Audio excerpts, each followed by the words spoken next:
نوزیلا خونی گزارشگر سازمان ملل در امور آزادی‌های مذهبی و اعتقاد از حکومت تاجیکستان خواست بر طبق قانون‌های کشور عمل کنند که آزادی اعتقاد و دین را کفالت دادند. او که در نشست خبری در دوشنبه صحبت می‌کرد از رعایت نشدن آزادی‌های دینی و محدودیت‌ها در اجرای رسم و آیین مذهبی اظهار نگرانی کرد.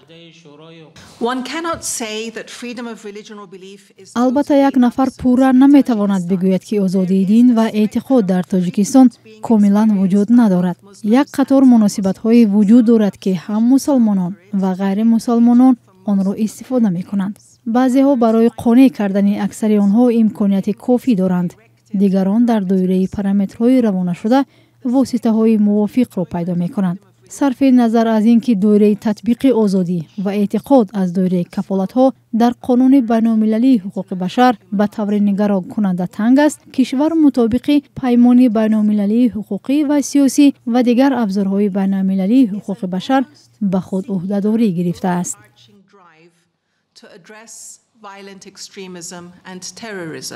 و در مندت آن خطرهای تاکید شدند که حکومت تاجیکستان را سالهای اخیر برای محدود کردن آزادی‌های دینی و با بهانه افراطگرایی سرکوب کردن دیگر اندیشان و اعتقادمندان تنقید می‌کنند.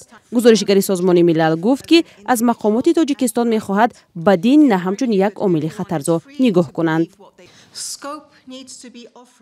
گزارشگر ویژه سازمان ملل متحد در امور دین و اعتقاد ضمن سفرش به تاجیکستان از شهر خوروغ ولایت مختار کوهستان بدخشان دیدن کرده است.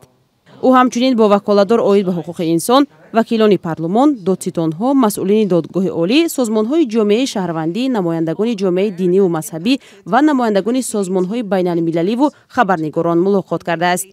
گفته شد که او از زندانی بازدید کرده است که در آن محبوسان سیاسی و دینی نگهداری می‌شوند.